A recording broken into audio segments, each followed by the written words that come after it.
వారం రోజులుగా కురుస్తున్న వర్షాలకు హుస్సేన్ సాగర్ కు వరద ఉధృతి పెరుగుతోంది. దీంతో సాగర్ నిండుకుండలా మారింది. పూర్తి స్థాయి నీటి మట్టం 513.41 మీటర్లు కాగా ప్రస్తుతం సాగర్ లో 513.85 మీటర్ల నీరుంది. సామర్థ్యం కంటే ఎక్కువగా వాటర్ స్టోరేజ్ ఉండడంతో సాగర్ పరివాహక ప్రాంత ప్రజలను అలర్ట్ చేశారు అధికారులు. వాటర్ లెవెల్ ఇంకా పెరిగే అవకాశం ఉండడంతో దాదాపు 14 బస్తీల ప్రజలకు అప్రమత్తంగా ఉండాలని సూచించారు.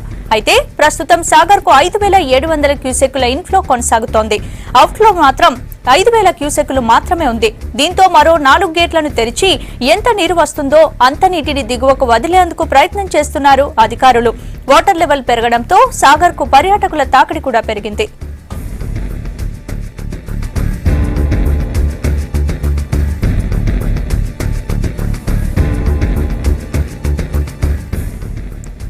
సిటీలోని అన్ని లోతట్టు ప్రాంతాల్లో భారీగా వరద నీరు చేరింది. నాలాలు నిండిపోవడంతో నీళ్లన్నీ కాలనీల్లోకి వస్తున్నాయి.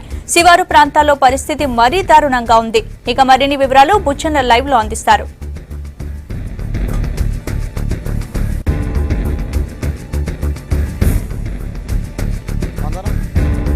నాచారం దగ్గర ఒక పైన ఉన్న చెరువు, నాచారం పైన ఉన్న చెరువు ఒక వాగు ఇక్కడ ప్రవహిస్తున్నది. ఇది 2 రోజుల నుంచి ఇట్లాగే ఉంది. అప్సిగూడ, మల్లాపూర్ ఆ పక్క ఏరియాలకు సంబంధించిన రాకపోకలు మొత్తం ఇక్కడ నుంచి బ్రేక్ అయిపోయినాయి. పైన ఒక చెరువు ఉంది, కింద నాచారం చెరువు పైన ఉంటే కింద ఒక హెచ్ఎంటీ చెరువు ఒకటి ఉంది. 2 ప్రధానమైన చెరువులు ఉన్న మధ్య ప్రాంతం ఇది. ఇక్కడ నుంచి మూసీ నది కూడా దగ్గరనే ఉంటుంది. నీళ్ళని పైన ఉన్న చెరువులు, కుంటలు నిండి ఇక్కడ నుంచి నీళ్ళంతా కిందికి వెళ్ళిపోతున్నది. ఈ ఏరియాలో ఉన్న అపార్ట్మెంట్ సెల్లార్లలో ఇప్పటికీ నీళ్లు అట్లే ఉన్నాయి. నిన్న మనం ఇవాళ చాలా టీవీలలో కనిపించిన ఒక గుంతలో పడిపోయిన వ్యక్తికి సంబంధించింది కూడా ఇక్కడనే ఇదే ప్రదేశంలోనే పడిపోయింది కూడా. ఇక్కడ నీళ్లు ఉధృతంగా వస్తున్నాయి. పైనుంచి వస్తున్న చెరువులు, కుంటల నుంచి వస్తున్న నీటి ఉధృతి ఏ స్థాయిలో ఉంది అన్నదానికి ఇది ఒక ఉదాహరణ. ఇది ఎందుకంటే నిన్నటి నుంచి అంటే 2 రోజుల నుంచి రాత్రి పగలు ఇదే మోతాదులో ఇంకా ఇంతకంటే ఎక్కువగానే నీళ్లు ఇక్కడ నుంచి వెళ్ళిపోతూ ఉన్నాయి. అయితే ఇక్కడ ఒక పునరుద్ధరణ కార్యక్రమాలు కూడా దీనికి సంబంధించి బయట అక్కడక్కడ రోడ్ల మరమ్మతు అయితే అధికారులు, జిహెచ్ఎంసీ అధికారులు బాగానే చేస్తూ ఉన్నారు. ఇక్కడ నుంచి ఇక్కడ ఈ విషయంలో ఇక్కడనే మాత్రం కొంత నీటి ఉధృతి ఎక్కువగా ఉంది, నీటి ప్రవాహం ఎక్కువగా ఉంది కాబట్టి కొంత ఇక్కడ ఆగింది. అది దీని అవతల మళ్ళీ రోడ్లకు సంబంధించిన మరమ్మత్తు పనులు కొనసాగుతున్నాయి. ఇవాళ లోతట్టు ప్రాంతాలలో మనం నిజాంపేట ఆ ఏరియాకి సంబంధించి కనుక కూకట్పల్లి, గాయత్రి నగర్ ఈ ఏరియాలో, అదేవిధంగా ఇక్కడ ఈ నాచారం సంబంధించిన కొన్ని లోతట్టు ప్రాంతాల్లో మునిగిపోయిన ఏరియాల నుంచి నీటిని తొలగించారు. బేగంపేట ఏరియాలో కూడా కొన్ని 6-7 ఏరియాలు ఉన్నాయి. వాటిలో కూడా లోతట్టు ప్రాంతాల్లో అంటే బల్కంపేట వాగు నుంచి మేడ్చల్ వైపు నుంచి వచ్చే ప్రధానమైన వాగు అది. మూసీ నదికి అది ఉపనది లాంటి వాగు అది. ఆ వాగు ఒడ్డు మీద ఉన్న గుడిసెలు నీళ్ళన్నీ కూడా మునిగిపోయినాయి. వాటిలో నుంచి కూడా నీళ్ళని బయటికి తోడేసిండ్రు. ఆ తర్వాత ఆయా ఏరియాలో ఉన్న రోడ్ల మరమ్మతు కార్యక్రమాలు కూడా వేగంగా జరుగుతున్నాయి. మనకు ఇక్కడ ప్రస్తుతం మనం చూస్తున్నది నాచారం. ఈ నాచారంలో ఈ ఒక్క దగ్గర మినాయిస్తే మిగతా వాటిల్లో అక్కడక్కడ ప్రతి కిలోమీటర్కు, అర కిలోమీటర్కు 2 మూరలు మోకాళ్ళ లోతు వరకు రోడ్ల పైన గుంతలు ఉన్నాయి. మట్టి బాగా కొట్టుకొని పోయింది. వాటిల్లో తాత్కాలికంగా ఇప్పటికిప్పుడుగా వాహనాల రాకపోకలకు ఇబ్బందులు లేకుండా జిహెచ్ఎంసీ అధికారులు, ఇతర ఇంజనీరింగ్ డిపార్ట్మెంట్కి సంబంధించిన అధికారులంతా రోడ్లపైకి వచ్చి పర్యవేక్షణ చేస్తున్నారు. ఎక్కడైతే కొంత ఇబ్బందికరంగా, ప్రమాదకరంగా ఉందో అక్కడ పోలీస్ శాఖ తరఫు నుంచి కూడా సెక్యూరిటీ ఏర్పాటు చేశారు.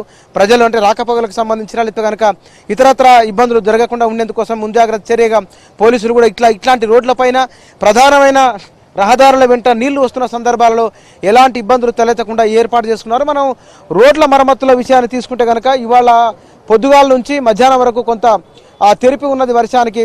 ఆ తర్వాత 3 నుంచి 4 వరకు కొంత చిన్న చిరుజల్లులు అంటే తుంపురుల వర్షం పడింది. ఇవాళ 4 నుంచి 5 వరకు ఇప్పటి వరకు అలా కొంత వర్షం ఆగింది. ఆగిన కారణంగానే జనాలు ఇళ్లకి వెళ్ళి బయటకు వచ్చి ఇక్కడ చూస్తున్న మన నాచారం దగ్గర ఉన్న జనాలంతా ఎంతమంది వచ్చారు రోడ్లపైకి వచ్చి ఇక్కడ చూస్తున్నారు వస్తున్న నీటిని. అది నిన్న ఇవాళ పొద్దున కూడా ఇక్కడ రోడ్డు పైన ఇక్కడ పోతున్న నీళ్లు మినహా ఇక్కడ ఎవరు లేరలేదు, జనాలు కూడా ఎవరు రాలేదు. అది కొంత తెరిపించిన తర్వాత జనాలు ఇళ్లకి వెళ్ళి బయటకు వస్తున్నారు. ఇక వాహనాల రద్దీ కూడా, రాకపోకలు కూడా హైదరాబాద్ నగరంలో పెరిగినాయి. పొద్దున్నతో పోలిస్తే కనుక మధ్యాహ్నం తర్వాత కొంత పెరిగినప్పటికీ కూడా వాస్తవానికి 2 రోజులు వరుసగా సెలవులు ఇచ్చిన కారణంగా జనాలు ఇళ్లకి వెళ్ళి బయటికి రాలి టీవీలకే అత్తుకొని పోయి చూస్తున్నారు. వర్ష ప్రభావం ఎక్కడెక్కడ ఉన్న హైదరాబాద్ నగరంలో తమ కాలనీ కానీ లేకపోతే కనుక తాము పనిచేస్తున్న ఆఫీస్కి సంబంధించిన లేదా తమ మిత్రులకు సంబంధించిన సమాచారాలు తెలుసుకుంటున్నారు. టీవీలో ఎప్పటికప్పుడుగా సమాచారాలు తెలుసుకుంటున్నారు. అయితే ఇక్కడ రోడ్ల మరమ్మతు విషయం తీసుకుంటే కనుక రోడ్లను మనం ఖైరతాబాద్ నుంచి ఆ పైకి అమీర్పేట, కూకట్పల్లి, అదేవిధంగా పంజాగుట్ట నుంచి పైకి ఎక్కడైతే రోడ్లలో గుంతలు పడినాయో అవి మొత్తం చేస్తున్నారు. సుమారుగా ఒక 80 కిలోమీటర్ల మేర రోడ్ల మరమ్మతుల కార్యక్రమాలు చాలా వేగంగా జరుగుతూ ఉన్నాయి. పంజాగుట్ట నుంచి కిందికి ఖైరతాబాదు, లగడికపూలు, అదేవిధంగా నాగార్జున సర్కిల్ నుంచి ఇటువైపుకు వెళ్తే కనుక జీవికే వరకు, అదేవిధంగా పెన్షన్ ఆఫీస్ వరకు, అత్తాపూరు, మెహిదీపట్నం ఈ ఏరియాలో కూడా రోడ్ల పైన ఏర్పడిన గుంతలను పూర్తి చేస్తున్నారు. ఒకవేళ గుంతలు పూడుస్తున్న క్రమంలో అక్కడక్కడ ట్రాఫిక్ను కూడా ఆపాల్సి వస్తుంది. కొంత వాహనాలను ఆపిన తర్వాత ఆ గుంతల్లో మట్టి వేసిన తర్వాత పంపిస్తున్నారు. ఎల్బీ నగరు, ఉప్పలు, అదేవిధంగా నాగోలు, ఈ చైతన్యపురి, దిల్సుఖ్ నగర్, మలక్పేట, యాబిడ్స్, చాదర్ఘాట్ ఈ ఏరియాలో కూడా రోడ్ల మరమ్మతులు వేగంగా జరుగుతున్నాయి. ప్రధానంగా మలక్పేట గంజి దగ్గర పెద్ద రోడ్డు పైన పెద్ద ఎత్తున గుంతలు ఏర్పడినాయి. మార్కెట్లోకి వెళ్ళేవి, మార్కెట్ నుంచి మళ్ళీ లోపలికి వెళ్ళేవి, బయటకు వచ్చే దారుల గుండా ప్రధానంగా ఎక్కువగా లోతైన గుంతలు ఏర్పడినాయి.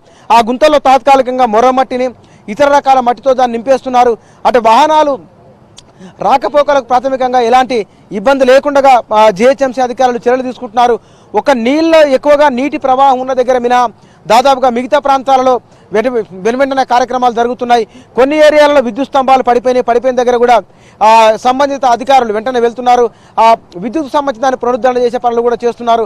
అయితే ఇక్కడ గమనించవలసిన ఒక విషయం ఏంటంటే గవర్నమెంట్కు సంబంధించిన ఫైర్ డిపార్ట్మెంట్ వాళ్ళ ఫైర్ ఇంజన్లు వచ్చినప్పుడు నీళ్లు తోడేస్తున్నారు. కానీ కొన్ని ఏరియాల్లో మాత్రమే ఈ వ్యవహారం కొనసాగుతున్నది. మిగతా ఏరియాలలో అపార్ట్మెంట్ వాసులు కనుక కాలనీ వాసులే వాళ్ళే సొంత డబ్బులు వేసుకొని నీళ్లను బయటికి పంపించుకుంటున్నారు. ఇక్కడ మనం చూస్తున్న నాచారంలో కూడా ఇక్కడ నాల పొంగుతున్నది. ఇగో ఇక్కడున్న ఈ అపార్ట్మెంట్లలో, ఇక్కడున్న ఈ దుకాణాలు వీటిలలో కూడా మనం పుడిచేది పైపు చూస్తే కనుక ఆ సెల్లార్ లోపల కూడా ఇంకా నీళ్లు ఉన్నాయి. సెల్లార్ లోపల కూడా నీళ్లు ఉన్నాయి. వీటిని ఇంకా తోడడానికి బహుశా ఇంకా 2-3 రోజుల సమయం పట్టే సూచన మనకు కనిపిస్తున్నది. మిగతా అటువైపు కూడా ఈ కింద అంటే ఈ వాగు నుంచి కిందికి పోయిన నీళ్ళల్లో కూడా కొన్ని ఏరియాలు ఇంకా నీళ్ళల్లోనే ఉన్నట్లు మనకు తెలుస్తున్నది. బహుశా ఇవాళ ఇట్లే వరద ఉంటే కనుక రేపు ఎల్లుండి 2 రోజుల పాటు వర్షాలు ఉంటాయని అధికారులు చెప్తున్నారు. ఒకవేళ ఇట్లే వర్షాలు కొనసాగితే కనుక ఈ వరద ప్రవాహం కూడా తగ్గే సూచన లేకపోగా మరింత పెరిగేటట్లుంది. వీటితో పాటుగా లోతట్టు ప్రాంతాలు ఏవైతే ఉన్నాయో జిహెచ్ఎంసీ అధికారులు చెప్పినట్లుగా సుమారుగా హైదరాబాద్ నగరంలో 23,000 ప్రాంతాలలో ఆక్రమణ గురైనట్టు గుర్తించారు. అంటే అవి నాలాల పక్క పొంటి కానీ కనుక ప్రభుత్వ భూములు కానీ, చెరువులు కానీ, కుంటలు కానీ ఇవన్నీ కూడా ఆక్రమించుకునే ఏవైతే ఉన్నాయో వీటి కారణంగానే హైదరాబాద్ నగరంలో రోడ్లపైన ప్రధానంగా వరద ఉధృతి పెరిగింది. వీటి విషయంలో కూడా చర్యలు తీసుకునే అవకాశం కనబడుతున్నది. ప్రభుత్వం నుంచి చేస్తున్న ఒక అప్పీల్ ఏమిటంటే ప్రజలు వర్షాలు పడుతున్నప్పుడు లేకపోతే కనుక వరద బాగా వస్తున్నప్పుడు ఎవరికి వారుగా అంటే మాన్యువల్ తెరవడం కానీ లేకపోతే కనుక రోడ్ల మీదకి రావడం కానీ చేయకూడదని చెప్పారు. ఇప్పటివరకైతే ప్రభుత్వం చేసిన సూచన లేకపోతే కనుక మంత్రి చేసిన సూచన చాలా పకడ్బందీగా అమలైందని చెప్పవచ్చు. ఎందుకంటే ఒకవైపున జరుగుతున్న మరమ్మత్తు కార్యక్రమాలు, ప్రజలు రోడ్లపైకి రాకపోవడం, ఇవాళ కొంత అదృష్టం కొద్ది పొద్దున కొంత వర్షం ఉండి మధ్యాహ్నం తర్వాత అక్కడక్కడ కొన్ని చోట్ల వర్షం పడింది తప్ప ఓవరాల్గా హైదరాబాద్లో ఇవాళ డే టైంలో అయితే భారీ వర్షం అయితే పడలేదు. హైదరాబాద్ నగరంలో మిగతా తెలంగాణ జిల్లాలో భారీ ఎత్తున వర్షపాతం నమోదైంది. హైదరాబాద్ నగరంలో అయితే కనుక నిన్న పడింది భారీ వర్షం, మొన్న పడింది భారీ వర్షం. అది సుమారుగా 24 సెంటీమీటర్ల వరకు ఉన్నది. అతి తక్కువ వర్షపాతం 4 సెంటీమీటర్లు ఉంది. బహుశా 2008 తర్వాత వరుసగా కురుస్తున్న వర్షాలతో పోల్చుకుంటే కనుక 100 ఏళ్ల తర్వాత కురిసిన అతిపెద్ద వర్షం ఇది. 100 ఏళ్ల కంటే కూడా అంటే 1908 సెప్టెంబర్ నెల, ఇప్పుడు కూడా 2016 సెప్టెంబర్ నెలలే. ఈ మధ్యకాలం తీసుకుంటే కనుక ఇంత పెద్ద వర్షం హైదరాబాద్ నగరంలో రాలేదు. బహుశా ఇన్ని రోజుల పాటుగా ఇంత పెద్ద స్థాయిలో వర్షం వచ్చిన దాఖలాలు కూడా లేవది. ప్రజల సహకారం ప్రభుత్వానికి ఉన్నది. ప్రభుత్వం తరఫు నుంచి కూడా రోడ్ల మరమ్మతుల విషయంలో కొంతమంది ఇక్కడ అంటే మరమ్మత్తు ఎట్లా జరుగుతున్న వీళ్ళు ఈ ఏరియాలకు సంబంధించిన వాళ్ళు వీటిని అడిగి తెలుసుకున్నారు. ఏ పేరు నీ పేరు? తమ్ముడు శేఖర్. ఇక్కడ రోడ్ల పైన గుంతలు ఇక్కడ ఏరియాలో పుడుస్తున్నారు. అప్సగూడ, సర్వేపిండి, ఉప్పల్ ఈ ఏరియాలో కూడా మంచిగా వేస్తుంది. అంటే ఇక్కడ ఇంకా నీళ్లు పోతున్నాయి కాబట్టి ఇంకా సహకరించలేదు. ఇక్కడ తర్వాత వేద్దామని అధికారులు కూడా ఆలోచిస్తున్నారు అన్నమాట. ఈ నీళ్లు తగ్గిన తర్వాత అనేది కొడుకులో ప్లాన్ చేస్తున్నారు.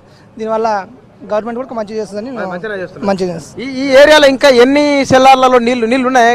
ఇంకా చాలా అపార్ట్మెంట్లో ఉన్నాయి ఈ ఏరియాలో. మొత్తం ఈ రావేంద్ర నగర్ కానీ, ఈ హెచ్ఎన్టీ కాలనీ కానీ ఈ ఏరియాలో చాలా మూసినది చాలా పోతుంది కాబట్టి వాగు పోతుంది కాబట్టి ఈ చెక్కలు చాలా అపార్ట్మెంట్లో. ఇప్పుడు ఇక్కడ దీని పైన చెరువు ఉంది కదా మన నాచారం చెరువు, ఎర్రగుంట చెరువులో ఏమన్నా ఇండ్లు పూడ్చిన కనుక బాగానే ఉంది. అటకెళ్ళి కూడా కొద్దిగా మునిగిపోయినాయి. అక్కడ నుండి పైనుండి వరద ముందుకు వస్తుంది. ఇక్కడ నుండి చాలా ఈ లైన్స్ చాలా పోయినాయి.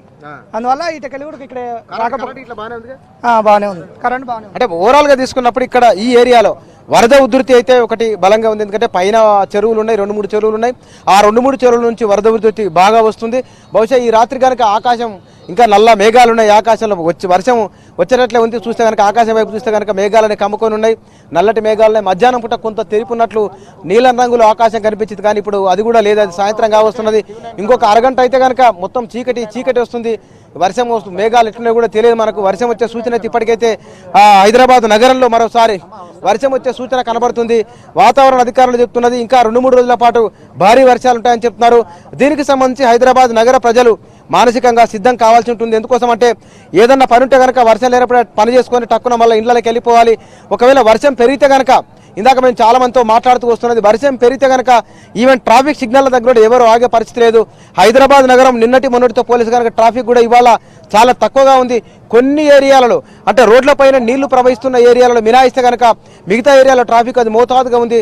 మిగతా హాలిడేస్లలో ఎట్లయితే ఉంటుందో మామూలు హాలిడేస్లలో అట్లా ఉంది. కొన్ని ఏరియాలో అయితే కనుక నీళ్లు ఎక్కువగా ఉన్న ఏరియాలో అయితే షాపులు మొత్తం బంద్ అయ్యే ఉన్నాయి. ఇక్కడ వ్యాపార లావాదేవీలు కానీ అమ్మకాల కొనుగోలు ఏమాత్రం జరగడం లేదు. అప్సిగూడ నుంచి మనం మల్లాపూర్ వెళ్లే దారిలో ఇక్కడ మధ్యన ఇది చెరువు వాగు వెళ్ళిపోతున్నది కాబట్టి ఈ మధ్యలో ఉన్న దుకాణాలు దాదాపుగా ఒకళ్ళు తెరిచిన కూడా గిరాకులు లేవు, చాలా మటుకు అవి మూసే ఉన్నాయి. మిగతా ప్రాంతాలలో ప్రధానంగా ఇక్కడ నుంచి మనకు ఉప్పల్ నుంచి ఇటువైపు సికింద్రాబాద్, ఇటువైపు బేగంపేట ఇట్లా వెళ్లే రూట్లలో అక్కడక్కడ దుకాణాలు ఉన్నాయి, కానీ ట్రాఫిక్ మాత్రం చాలా తక్కువగా ఉంది.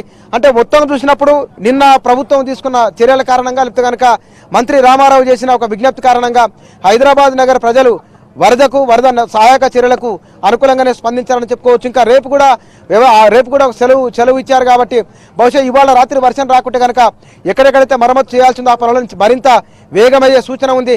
ఒకవేళ వర్షం వస్తే కనుక పనులకు ఆటంకం కలగవచ్చు, లేకపోతే కనుక ప్రజల జనజీవనానికి కూడా ఆటంకం కలిగే సూచన మనకు కనిపిస్తున్నది.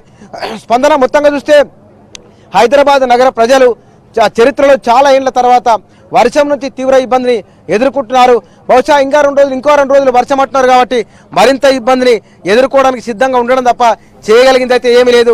ఇప్పటికున్న వాటికల్లో అయితే కనుక ఒకవేళ కనుక ఈ చెరువులలో కుంటల్లో ఆక్రమణకు గురి కాకుంటే కనుక లేదా ఈ నీళ్ళను నేరుగా మూసినదిలోకి వెళ్ళి ఉంటే కనుక ఎక్కడ రోడ్ల మీద ట్రాఫిక్ ఉండేది కాదు, నీళ్లు ఉండేవి అంతకన్నా కాదు.